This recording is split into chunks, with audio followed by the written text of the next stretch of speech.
एक बड़ा जंगल था। उस जंगल में एक शुतुरमुर्ग रहती थी। जंगल में तालाब के पास एक बड़ी छिपकली रहती थी। शुतुरमुर्ग ने अंडे दिए थे। वह अपने अंडों का देखभाल बहुत अच्छे से करती थी। एक बार वह भोजन की तलाश में अंडों को छोड़कर जंगल चली गई।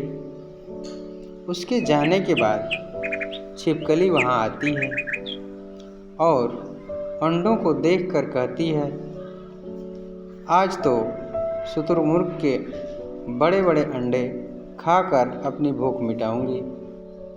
बड़ा मज़ा आएगा। और कुछ अंडे खा जाती है और अपना पेट भरकर वहाँ से चली जाती है। और जब जंगल से शुतुरमुर्ग वापस आती है, अपने अंडे कम देखकर वह बहुत दुखी होती है। रोते रोते कहती है, ये क्या, मेरे अंडे कैसे कम हो गए? इसमें हमारी गलती है। मुझे अंडे छोड़कर जंगल नहीं जाना चाहिए था। कहकर रोने लगती है। दूसरे दिन फिर अंडे देती है और अंडों को देखती है। तब तक एक अंडे से छोटा सा बच्चा निकलता है। उसे देखकर शुतुरमुर्ग खुश हो जाती है और अपने बच्चे के लिए भोजन ढूंढने जंगल में जाती है और अपने बच्चे से कहती है कि देखो, तुम अंडों का ख्याल रखना। मैं जंगल से खाना लेकर आती हूँ। वह जंगल में भोजन की तलाश में जाती है। उसके जाने के बाद छिपकली आती है और उसे देखकर शुतुरमुर्ग का बच्चा डर जाता है। छिपकली बच्चे को छोड़कर अंडे को खाने लगती है। बच्चा डर के मारे कुछ बोल नहीं पाता है और छिपकली अंडे खाकर चली जाती है। उसके जाने के बाद वहाँ शुतुरमुर्ग वापस आती है। बच्चे को डरा देखकर वह कहती है, बेटा, तुम इतने डरे हुए क्यों हो? क्या बात है? बच्चा बोलता है, माँ, यहाँ बहुत बड़ी छिपकली आई थी। मैं उसे देखकर डर गया था और उसने सारे अंडे भी खा गए। शुतुरमुर्ग कहती है, मैं तो इस जंगल में बड़ी छिपकली नहीं देखी। झूठ तो नहीं कह रहे हो ना? बच्चा कहता है, नहीं माँ, झूठ नहीं बोल रहा हूँ। मेरा विश्वास करो माँ। ठीक है बेटा, कल इस बात का पता चल जाएगा। अगले दिन अपने अंडे से दूर छुपकर अपने अंडों को देखते हैं। तभी छिपकली आती है और अंडे खा रही है।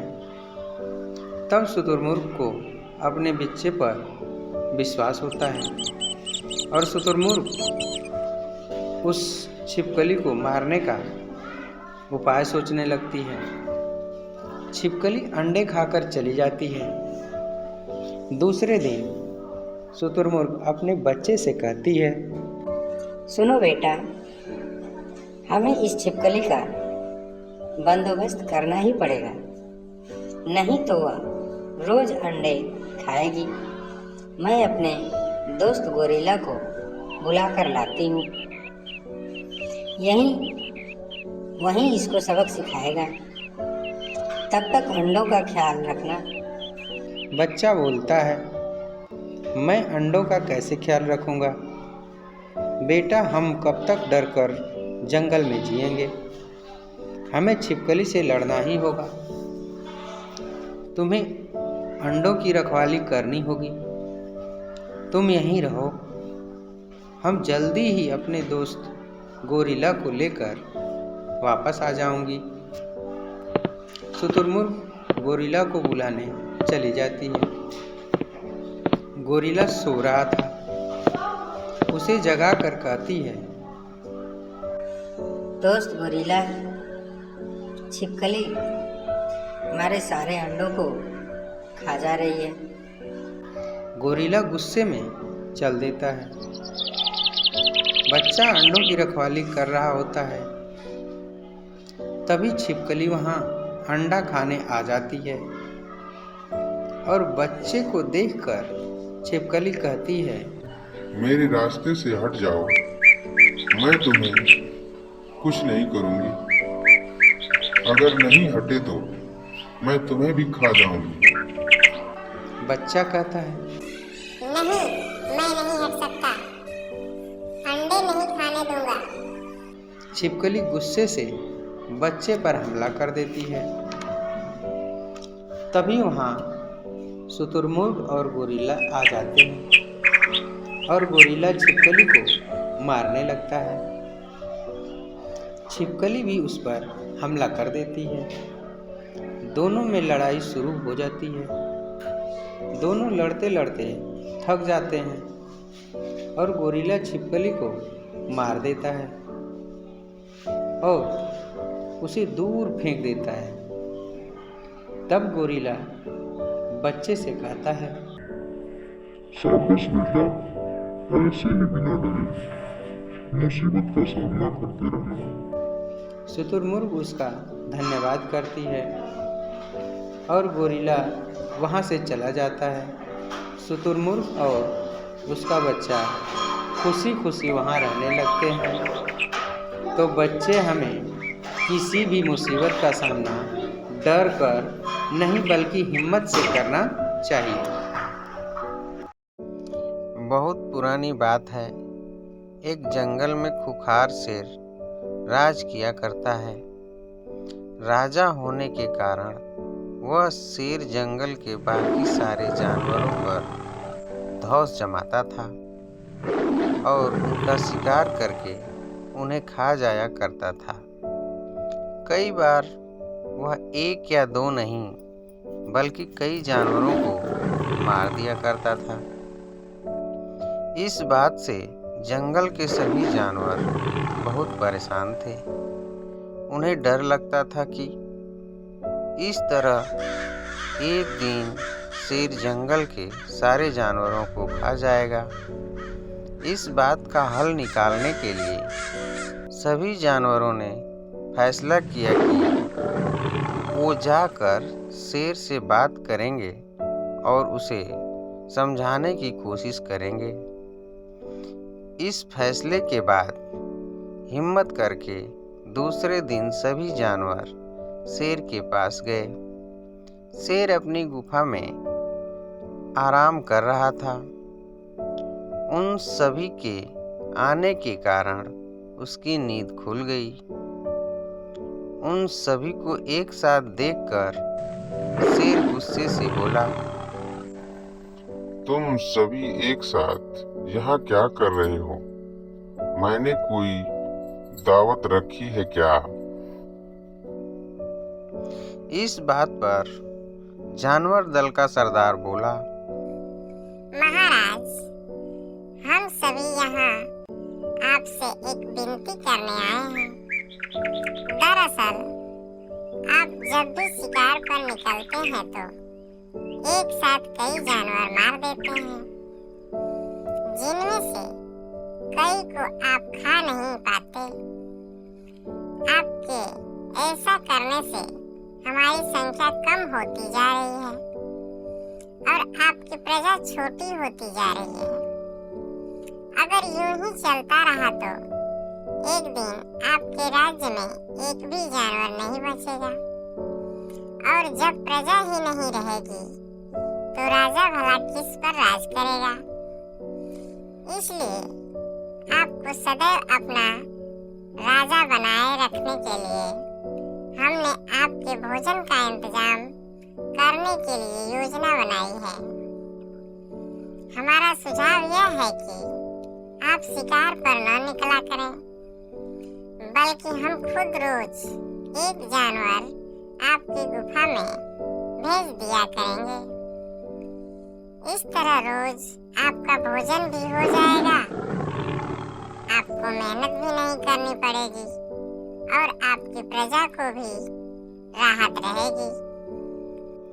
शेर को जानवरों की योजना सही लगी और उसने कहा, ठीक है, मुझे तुम्हारा सुझाव मंजूर है, लेकिन एक बात का ध्यान रखना, अगर किसी दिन मेरा भोजन आने में देर हुई या भोजन कम आया तो मैं जितने चाहूं उतने जानवरों को मार डालूंगा।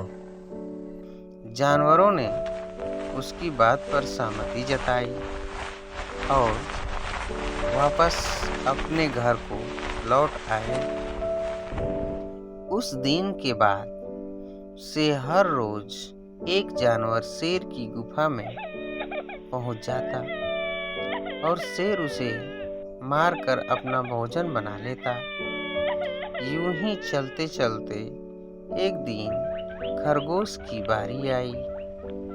वह बहुत छोटा था लेकिन चतुर भी था। उसने सोचा कि रोज शेर के हाथों एक जानवर मारा जाता है, यह तो गलत है। इस परेशानी का समाधान करने के लिए कोई चाल चलनी पड़ेगी। तभी उसके दिमाग में एक आइडिया आया। वह धीरे धीरे घूमता फिरता शेर की गुफा तक पहुंचा। वहां पहुंचकर उसने देखा कि शेर गुस्से से आग बबूला हो रखा है। शेर ने जैसे ही खरगोश को देखा, उसका गुस्सा बढ़ गया और वह दहाड़ कर बोला, तुम जरा से खरगोश मेरा पेट भरने आए हो और ऊपर से इतनी देरी से आए हो। पता है मुझे कितनी जोर से भूख लगी है। कहाँ मर गए थे और तुमसे मेरा पेट कैसे भरेगा। शेर को तिलमिलाया हुआ देख खरगोश बोला, महाराज, मैं आपकी सेवा में अकेला नहीं आ रहा था, बल्कि मेरे साथ मेरे 5 साथी और भी थे। लेकिन मगर महाराज, रास्ते में हमें एक और शेर मिल गया जो हमें खाने की जिद करने लगा। वह मेरे साथियों को मार कर खा गया। मैं किसी तरह अपनी जान बचाकर यहाँ आया हूँ। यह सुनकर शेर और ज्यादा गुस्सा हो गया। वह बोला, एक और शेर कौन है? वह और मेरे जंगल में क्या कर रहा है?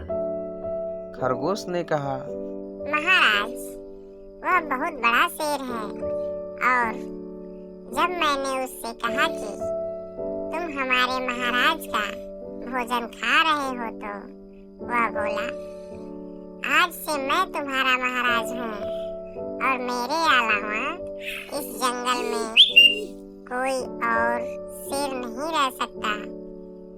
मैं सबको मार डालूंगा। फिर आपको लड़ाई के लिए ललकारने के लिए उसने मुझे यहाँ भेज दिया। अच्छा, ऐसी बात है, तो मैं भी तो देखूं कि ये कौन शेर है, तो जो मेरे जंगल में आकर मुझे ही ललकार रहा है। ले चलो मुझे उसके पास। शेर ने गरज कर बोला और खरगोश के साथ चल दिया। खरगोश उसे जंगल के बीच मौजूद एक कुएं के पास ले गया और बोला, महाराज, वो इस गड्ढे के नीचे गुफा में रहता है। आपको आता देख शायद वह अंदर घुस गया। दूसरे शेर को देखने के लिए जैसे ही शेर ने कुएं में झांका तो उसे अपनी परछाई दिखाई दी और उसने समझा कि वह दूसरा शेर है। उसने बाद में दूसरे शेर को ललकारने के लिए जब दहाड़ मारी तो उसी की दहाड़ गूंजकर उसे सुनाई दी, लेकिन उसे लगा कि वह दूसरा शेर भी उसे ललकार रहा है। बस इतने में शेर को गुस्सा आया और उसने कुएं में छलांग लगा दी। छलांग लगाते ही शेर कुएं की दीवार से टकराया और पानी में गिरकर मर गया। यह खबर जब जंगल के बाकी जानवरों को मिली तो सारे जानवर बहुत खुश हुए और खरगोश की जय जयकार करने लगे। इस कहानी से हमें यह शिक्षा मिलती है कि मुश्किल से मुश्किल परिस्थिति में भी दिमाग शांत रखने से हर कठिनाई को आसानी से सुलझाया जा सकता है। एक समय की बात है, एक जंगल में शक्तिशाली शेर रहता था। शेर की गुफा के पास ही मधुमक्खी का छत्ता था। मधुमक्खियां अक्सर शेर की गुफा के पास चली जाती थी और फूलों का रस लेकर वापस अपने छत्ते में आ जाती थी।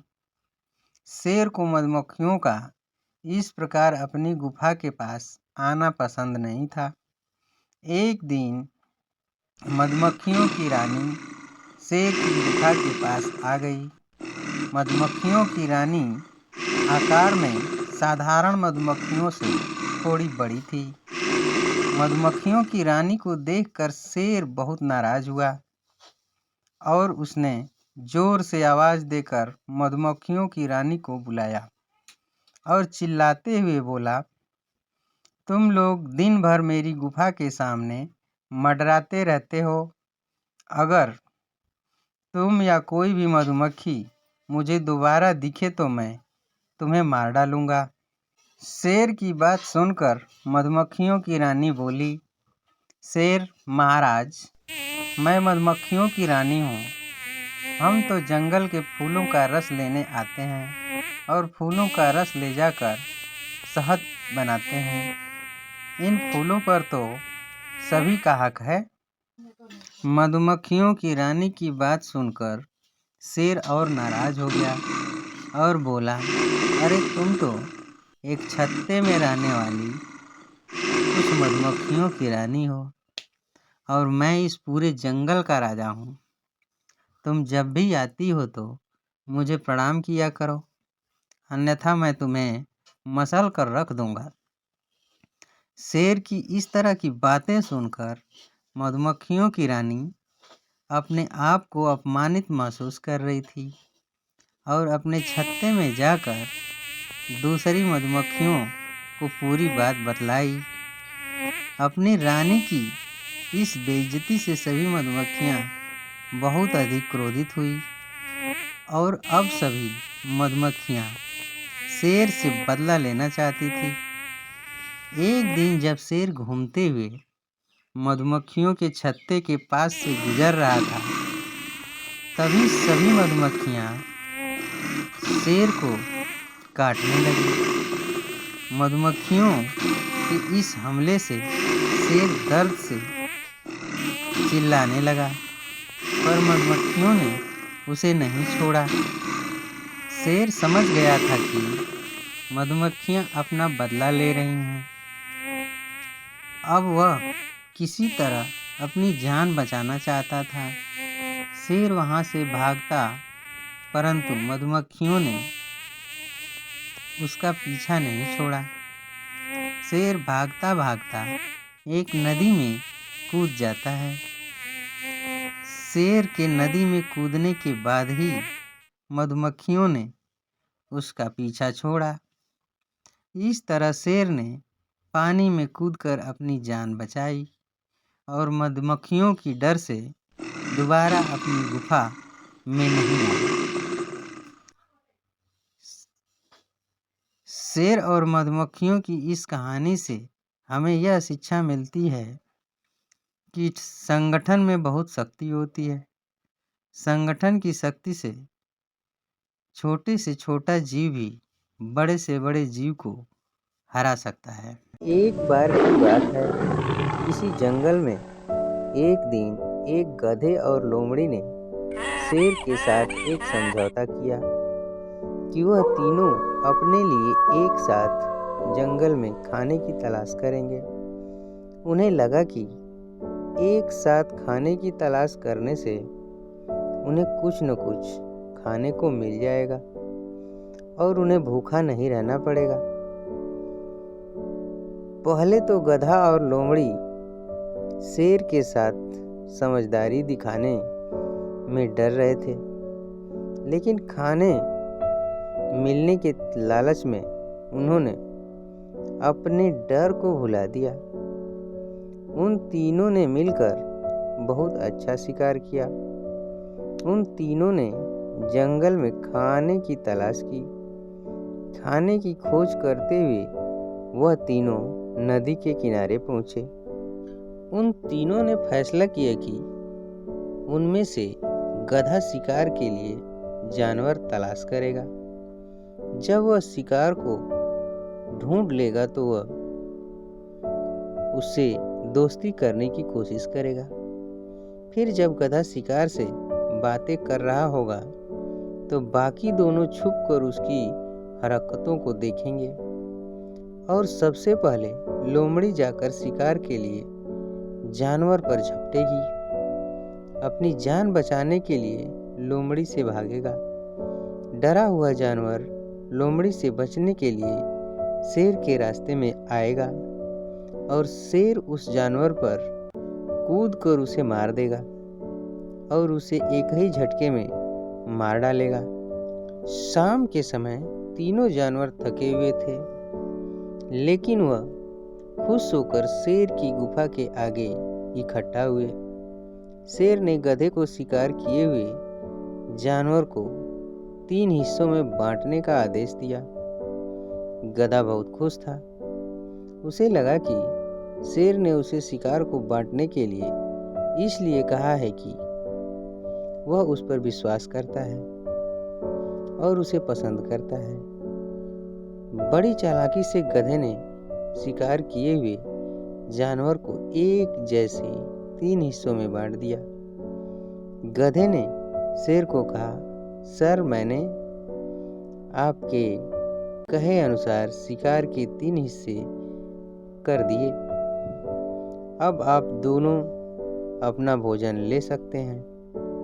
शेर ने 1 मिनट के लिए गधे को घूरा और फिर उसे बोला, ओह, तो तुम्हें लगता है कि तुम दोनों को भी मेरे जितना हिस्सा मिलना चाहिए?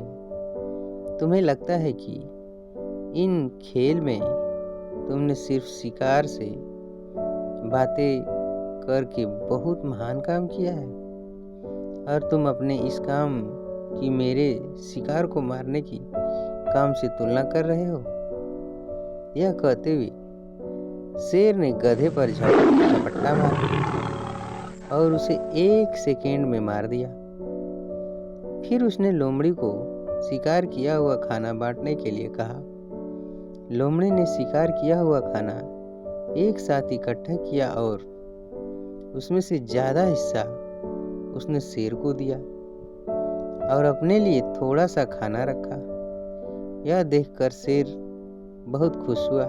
शेर बोला, तुम्हें खाना बांटने का हिस्सा किसने सिखाया है? तुम तो बिल्कुल सही ढंग से खाना बांटते हो। लोमड़ी ने बताया, मैंने यह आपसे सीखा है। जब आपने गधे को मारा तो मुझे समझ आ गया कि आपको ज्यादा हिस्सा देना चाहिए था। लोमड़ी ने अपने दिमाग में तय कर लिया था कि वह आगे से शेर को साझेदारी नहीं करेगी। इस कहानी से यही शिक्षा मिलती है कि दुष्ट चाहे कितना भी अच्छा बनने का नाटक कर ले, लेकिन समय आने पर वे अपना असली रूप यानी दुष्टता को दिखाता ही है, इसलिए हमें ऐसे लोगों की दोस्ती से दूर रहने में भलाई होती है। एक था मोर और एक थी मोरनी, दोनों दाने चुग रहे थे। इसी बीच वहाँ एक तोता आया। उसे इठलाते हुए देखकर मोरनी ने कहा, मैं अलबेली मोरनी, मुझको भला डर कैसा। मोर भले ही सुंदर है, पर हीरामन है मोती जैसा। यह कहकर मोरनी तो तोते के साथ चली गई। मोर को बहुत बुरा लगा। उसने कहा, मैं परिंदों की पंचायत बुलाऊंगा और उनसे न्याय मांगूंगा। मोर चल पड़ा। रास्ते में उसे एक मुर्गी मिला। मुर्गी ने पूछा, मोर भैया कहाँ चले। मोर ने कहा, परिंदों की पंचायत बुलाने। मेरी मोरनी तोते के साथ भाग गई है। तुम सभा में आओगे ना? मुर्गा बोला, हम तो बाग लगाते हैं, रंग हमारा भूरा है।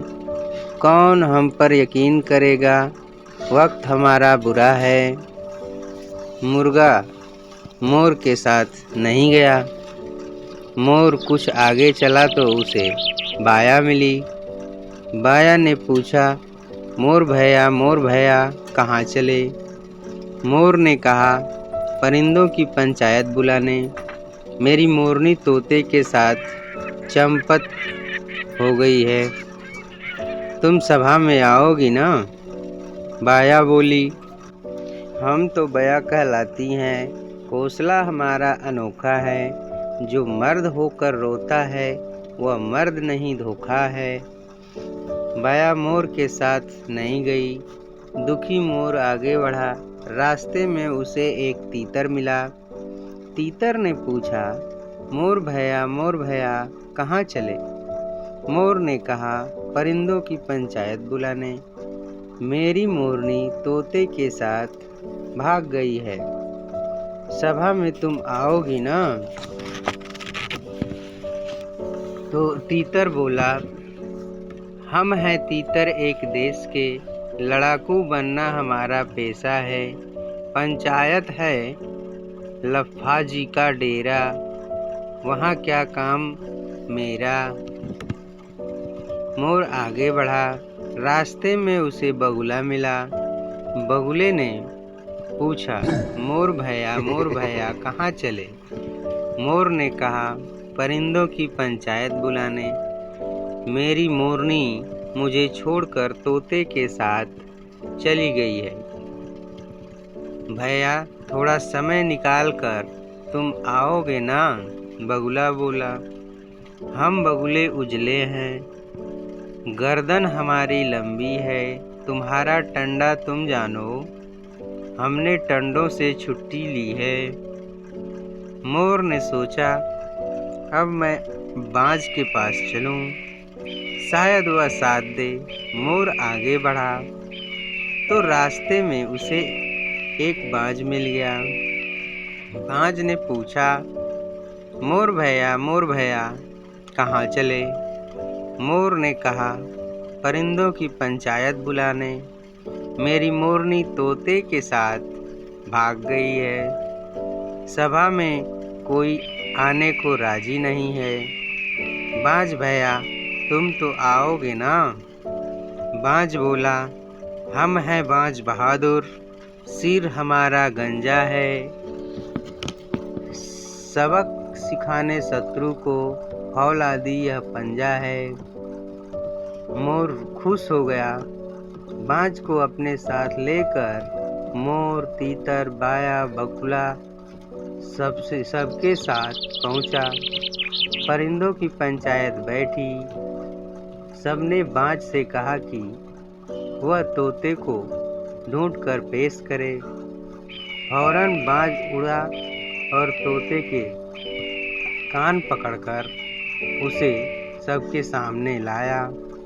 पंचायतों ने कहा, हीरामन मोर को उसकी मोरनी दे दो।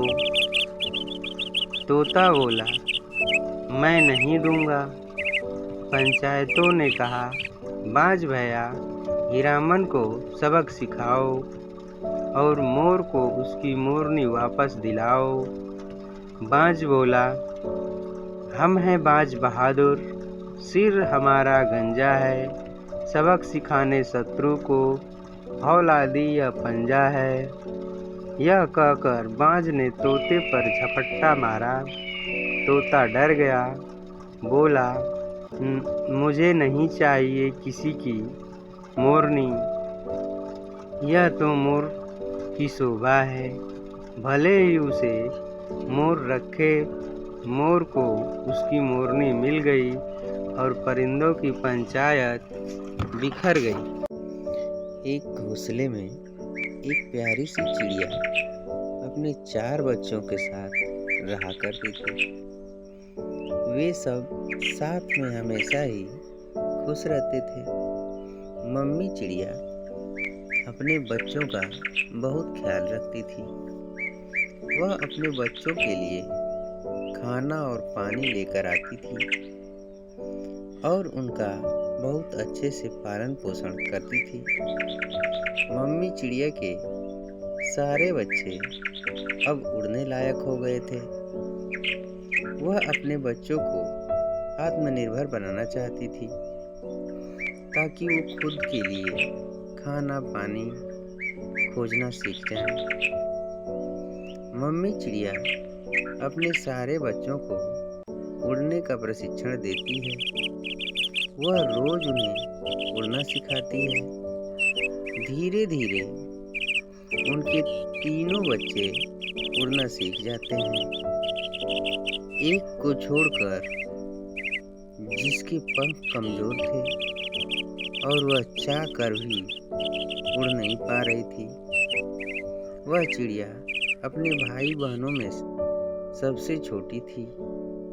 छोटी चिड़िया बहुत कोशिश करती उड़ने की, पर वह हर बार असफल हो जाती और इसी के कारण छोटी चिड़िया के भाई बहन उसे बहुत चिढ़ाते और उसका बहुत मजाक उड़ाते। छोटी चिड़िया कुछ कर भी नहीं सकती थी। वह खाने के लिए दूसरों पर निर्भर थी। रोज मम्मी चिड़िया और उसके बाकी बच्चे खाने की तलाश में निकलते। छोटी चिड़िया घोंसले की तरफ साफ सफाई करती और उसका ख्याल रखती थी। एक दिन घोंसले की सफाई करते वक्त छोटी चिड़िया देखती है एक बिल्ली उसके घोंसले की तरफ बढ़ती चली आ रही है। चिड़िया जैसे तैसे उड़कर जमीन से छोटे छोटे कंकड़ और लकड़ी के टुकड़े लेकर उस बिल्ली पर हमला करती है और वह बिल्ली वहां से चली जाती है। वह छोटी चिड़िया समझ गई थी कि आगे भी उन्हें ऐसे परेशानी आ सकती है और इसलिए वह बहुत सारे छोटे छोटे पत्थर और लकड़ी के कुछ टुकड़े जमा करके अपने घोंसले पर रख देती है। एक रात की बात है, मम्मी चिड़िया और उसके बच्चे घोंसले में बहुत ही सुकून से सो रहे थे। छोटी चिड़िया की नींद खुल जाती है और उसे कुछ आभास होता है। वह उठकर देखती है कि एक सांप चुपचाप उसके घोंसले की तरफ बढ़ रहा होता है। छोटी चिड़िया अपनी मम्मी और अपने भाई बहनों को उठाती है और उसके अपने जमा किए हुए पत्थर और लकड़ी के टुकड़े पकड़ाकर उस पर हमला करने को कहती है। सारी चिड़िया ऐसा ही करती हैं और ऐसा करने के बाद वह सांप वहां से चला जाता है। सब मिलकर छोटी चिड़िया को धन्यवाद देते हैं उनकी जान बचाने के लिए और उसके बाद वह छोटी चिड़िया को परेशान करना छोड़ देते हैं। मम्मी चिड़िया और उसके सारे बच्चे खुशी खुशी रहते हैं। हमें इस कहानी से यह सीख मिलती है कि सबके पास एक अलग खूबी होती है। आप दूसरों से अलग हैं, इसका मतलब यह नहीं कि आप कमज़ोर हैं। आपका अलग होना ही आपको विशेष बनाता है। अगर छोटी चिड़िया को भी उड़ना आता तो वो कभी खुद की ओर घोंसले की हिफाजत करना नहीं सीखती।